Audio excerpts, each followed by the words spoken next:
Are you looking to increase your sales and boost your selling abilities to the max? Welcome to the Continuous Sales Improvement Podcast with best-selling author Eric Lofholm.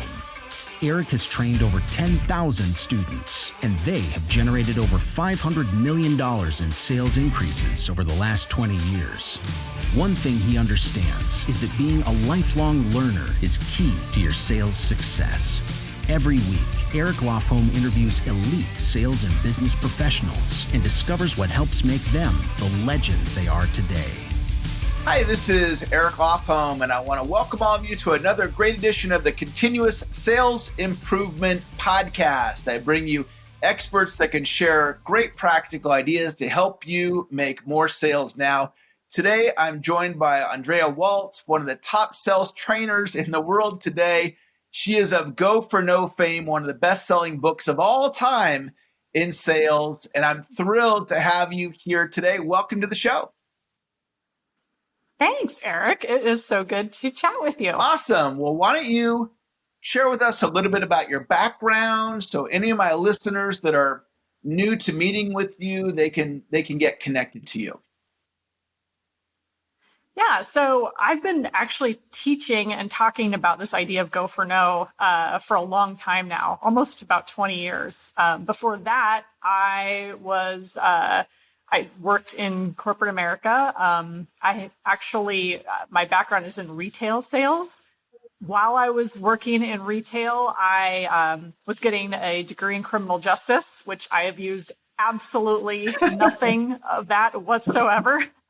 But it was, good experience, I guess, learned to, going to school, getting a degree, and then parlayed that in really to a sales career. Once my husband and I met at our corporate jobs, and we just completely had all of the same philosophies around sales and customer service and management. And so we decided to launch our own company teaching the strategies that we wanted to teach at the job. And we realized, hey, we can teach all of our ideas and concepts and actually have our own business. I wasn't even that entrepreneurial at all. Okay. And I figured I would be an employee for life. So I had to learn those set of skills, which are a really different set of skills.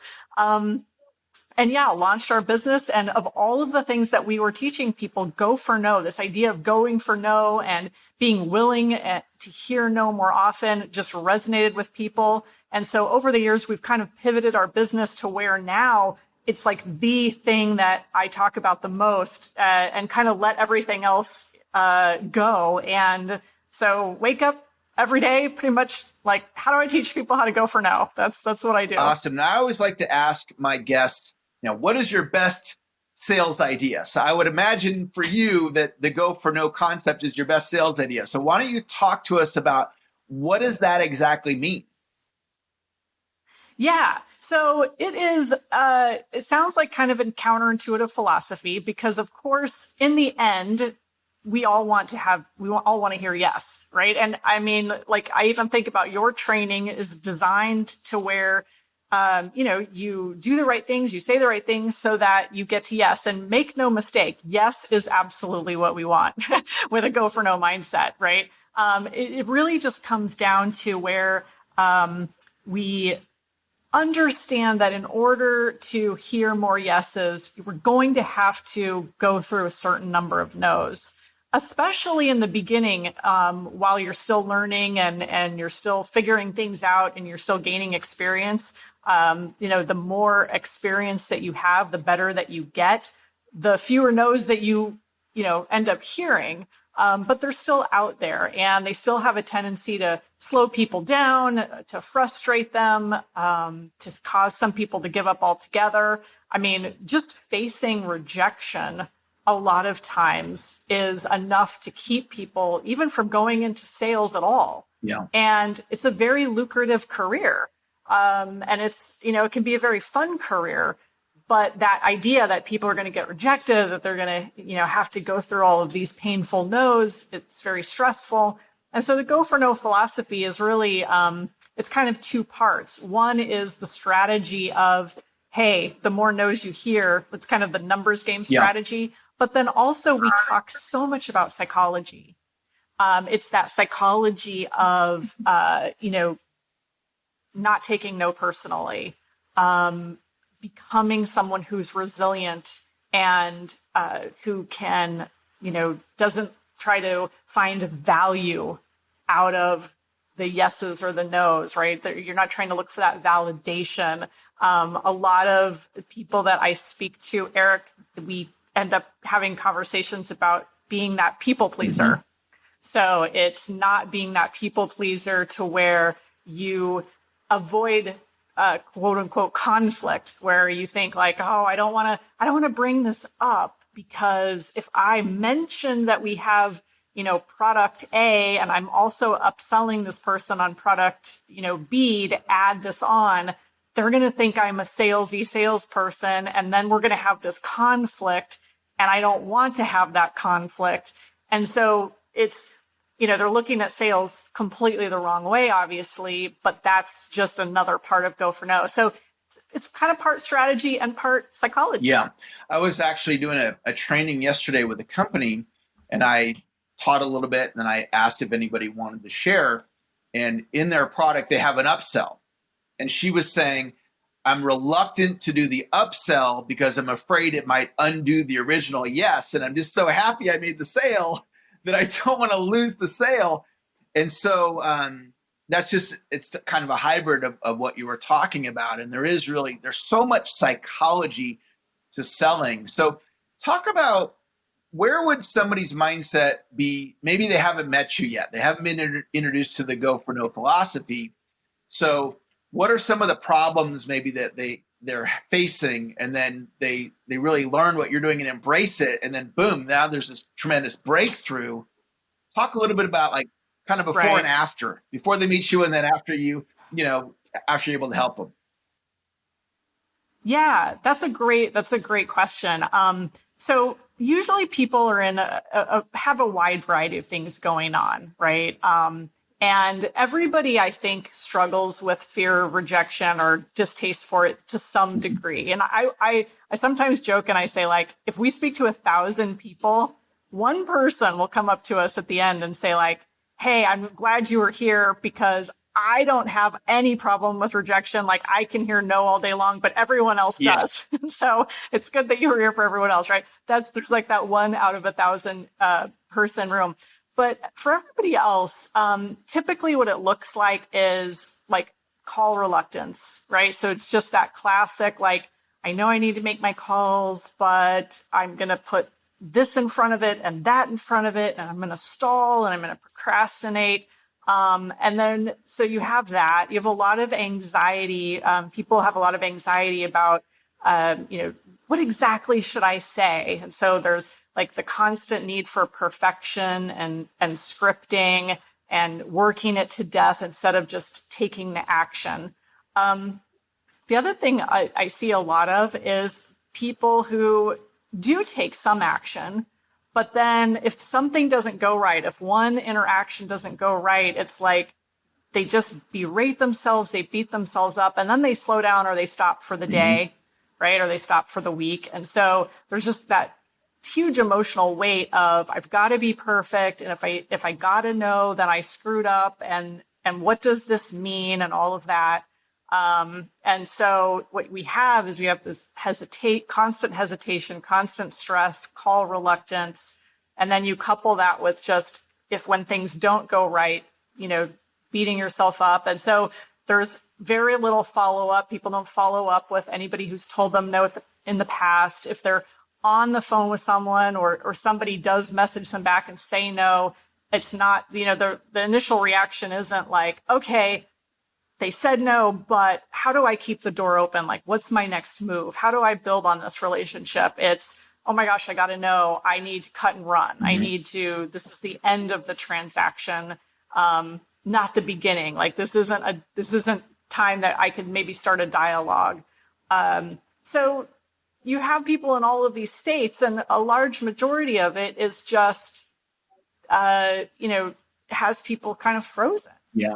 And so I like that you use the term breakthrough, because that's what I see is really what we're giving people. And this sounds crazy, and I don't mean to say that you're doing a bad job, but we give people permission to fail when it comes to go for no. It's all about, hey, go out there and make your presentation.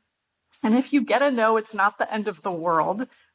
What's important is that you took action, and then you can learn where the gaps are and what skills that you need to build upon. But that it's so important just to not berate yourself when you put yourself in that position of getting a no. Yeah, and part of what I'm hearing is that I think a lot of people look at a sales win means I closed the sale. And tell me if this is where you're going with this, is that going for no is a win. Is that accurate? Yeah, absolutely. Yeah. In fact, there's a quote from Jim Rohn, and I'll mess it up, but it's something like, just doing the activity. Every sales interaction is an opportunity to learn, right? It's not just about closing that sale. It's having that opportunity to learn. And so go for no is all about not letting ourselves make those assumptions. And this is a perfect example of what tends to happen because we don't want to have that rejection experience. We come up with all the excuses and all the assumptions why someone's going to say no. So it's, well, I'm not going to bother to follow up with this person. They told me no. It's still going to be no. Nothing's changed, right? And you think about how many times you've wanted to buy something or you're interested in something. And if the salesperson had maybe just followed up with you, you probably would have said, yeah, I was thinking about that. But it's like, we know it's not our job. And so we kind of just wait for, them to take the lead. So we make up, salespeople make up these stories to protect ourselves from rejection and come up with assumptions of what people are going to decide or oftentimes what they have to spend. I can't call on this company because they're too small. They'll never buy our solution, right? They'll never, make up all of these stories as to why it's going to be a no, why it's a waste of time. And so you end up working, it's like a self-fulfilling prophecy because you end up working and limiting yourself.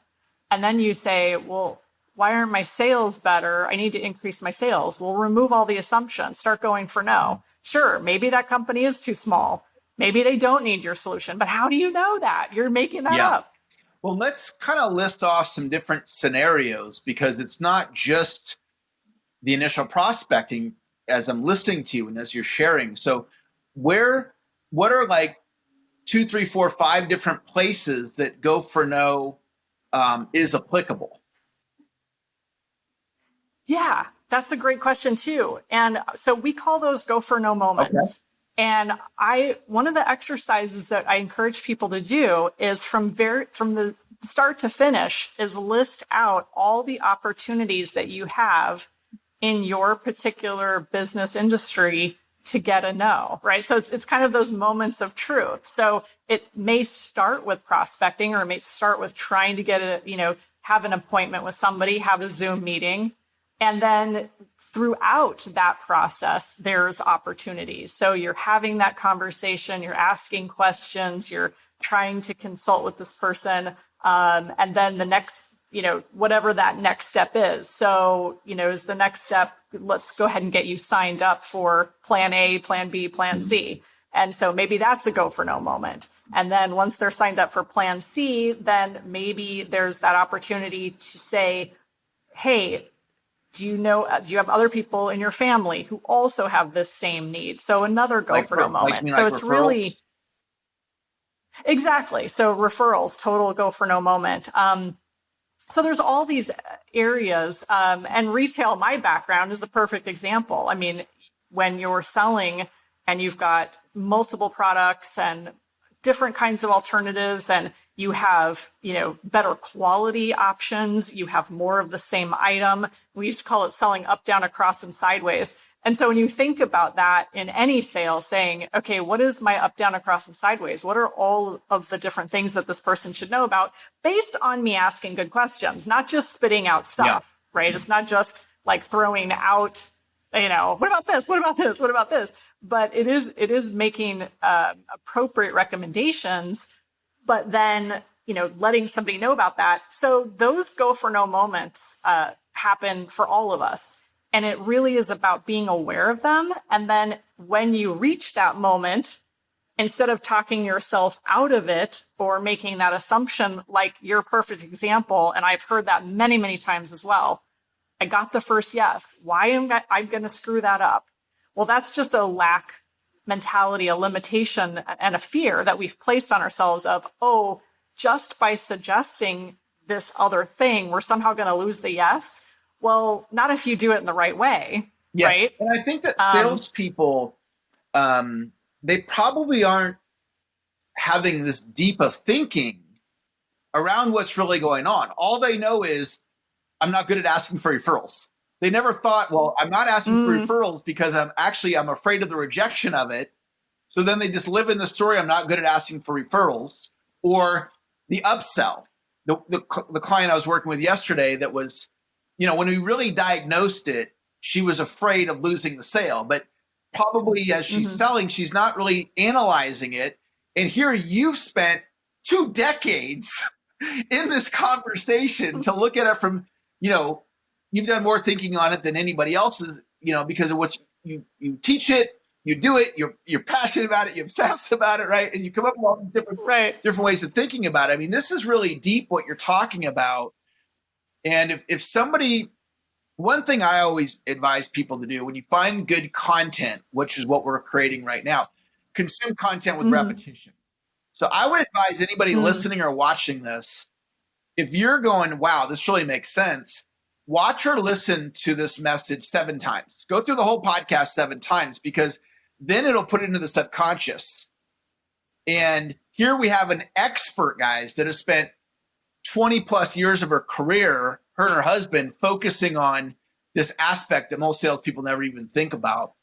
Let's shift gears, and I want to go in a different direction now and talk about setbacks. I always like to ask my guests, have you ever had a setback in your life that was really hard for you and you learned something from it?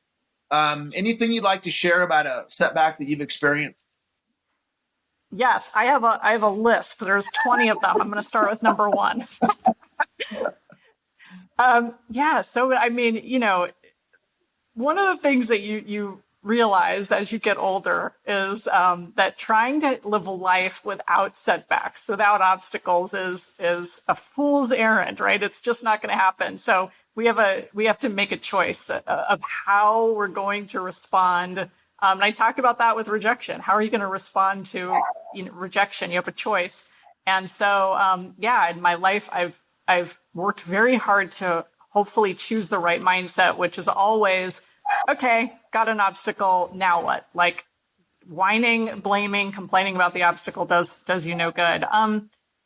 So all kinds of different ones. I mean, one of the big ones was after we started our business, 2001, the Twin Towers happened, which was a tragedy beyond tragic. And our whole nation reminded me very much during the pandemic of this time. And our business ground to a halt. I mean, people were, if everybody remembers that time, we were all kind of frozen. We were paranoid. People weren't traveling. People weren't shopping. And so our business pretty much came to a big slowdown. So I went back and got a job for about a year and a half. And while we kind of reconfigured our business and kept working on it, Richard didn't give up though. And he kept, hanging in there and doing training. And eventually after about a year and a half, it was time for me to come back because we realized that,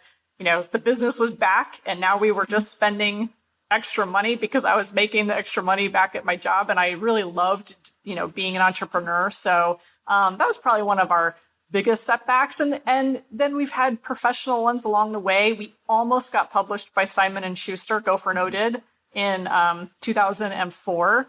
And they literally pulled the plug at the very last second, the day we were expecting the offer to come through the fax machine.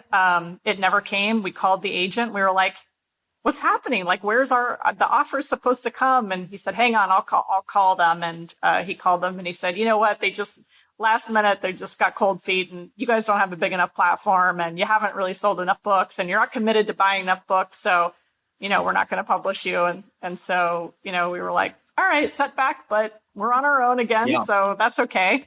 I've had that setback too with publishers where I almost had a publishing deal with a major publisher and it didn't come through. And it's, that's part of what happens. Sometimes you go swing the bat and it doesn't come through, but you and your husband were resilient.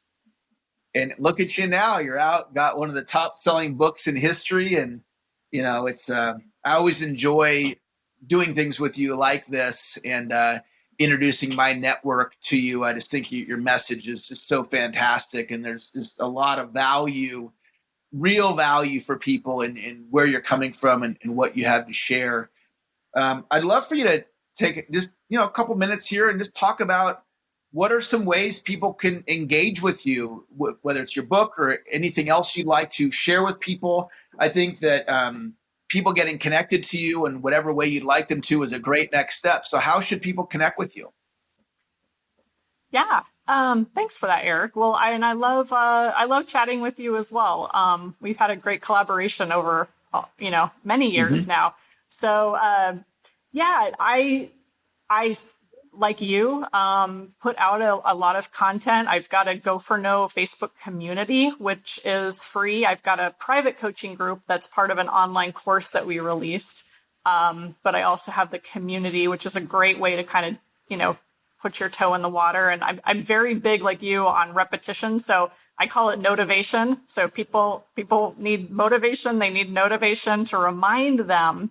I can't tell you how many people say, I read your book years ago and I'm glad I have the reminders. I need the refresher. I need to remember, oh yeah, I should just go for no when they start talking themselves out of asking, right? Because we all tend to do that. Even we do. Right. My husband will say he'll be like, I don't know. Maybe we shouldn't try this. And I'm like, well, there's these go for no people out there and they say that you really should. We do that all the time to each other because you forget. So that's a fun way. Also, another thing I created, which is kind of cool, and people can do this with this tool or without it, is we did over the pandemic, we created a workbook called the 21-Day Go for No Challenge. And it's got 21 days, a tracking sheet for each day, all kinds of things on the sheet that you fill out. And just to see how many no's can you get each day for 21 days. And it's a really fun thing to do. It really gets you focused on just doing the behaviors necessary, which is whether it's DMing people, email, making calls, get you focused on the behaviors of reaching out, or even if it's just sales conversations in any setting, how many no's did I hear? What no goal do I have? And see what happens over 21 days. So that's a really fun thing that we created that we put on Amazon, which is kind of a newer product and goes really well with the book. And then I'm everywhere else, Twitter, Instagram, at Go for No, so people can engage with me there as well. And is the book, I know it's in paperback, is it Kindle? Is it Audible? Kindle and Audible, Okay, yep. So a lot of you guys have Audible subscriptions. And you have these credits to use. So go use your credit this month, get Go for No. And then if you are a paperback person, should they just go to Amazon to get the book? Yeah, that's probably so easiest. Go to Amazon if you're a paperback person. If you're a Kindle person, go there and get the Kindle. And if you're the kind of person that likes to get it in paperback and Audible, do that. And then how do they find the Facebook community? Yeah, so if you type in a Go for No community on Facebook, it should pop right up. It's just a group. Yeah. Okay, so they go on Facebook. It's a group called Go for No, and it's a public group that they don't have to pay for. Awesome. Yep. So you guys all go join that group, become a part of the community, get the book. And what you want to do, it's one of these things. It's not just reading the book, it's studying the book. Certain books we just read, and that's fine. This, though, this is really deep what we're talking about. And you all have different aspects, whether it's doing the initial prospecting, or maybe you're like, oh, I don't want to prospect on Facebook. And that's your resistance, or it's referrals, or it's joint ventures, or it's, there's going back to an existing client and asking for a repeat order. And when you start looking at improving in any of these aspects, it might double your sales or more. So this is a important, necessary, needed information for all of you. You're all here. It's the Continuous Sales Improvement Podcast. So you're here for continuous improvement. I'm bringing you the best experts in the world on their area of expertise. So it's a no-brainer to go and take advantage of these resources. Before we wrap up, anything else you want to share with the listeners? Yeah, I would just say, this is it is a life skill. I believe this idea of asking and being willing to face no. We get safe no's from our spouse and kids and family all the time, right? You say like, hey, do you want to go out for Chinese tonight, or do you want Italian? And no, I don't want that. And so we're pretty comfortable with that, right? But practice, I think, out in the world even more, just asking random things for fun. Ask the guy at the grocery store for like a free cookie at the bakery. I don't know, come up with something just to test that's just building your courage muscle. So I just think it's a fun thing to do. And I think asking is a skill that we all have to get good at and remember that and we don't die from a no. It doesn't kill us. It just actually makes us stronger. Fantastic. Well, that was a great show. I loved your ideas. And thank you for being a tremendous guest. As always enjoy our conversations like you shared earlier. That's going to wrap up another great edition of the Continuous Sales Improvement Podcast. If you enjoyed the show, please share it with your sales team, share it with your coworkers, share it with other people that could benefit from this information. That's going to wrap our session today. We'll talk to you later. Bye-bye. Thank you so much for listening. If you like this episode, make sure and subscribe to get notified of new episodes each week. And check out our other great episodes by going to continuoussalesimprovement.com. That's continuoussalesimprovement.com. And while you're there, pick up Chapter 1 totally free of my new book, Continuous Sales Improvement. Just opt in when you go to the website. Until next time, keep on improving. I'll see you in the next episode.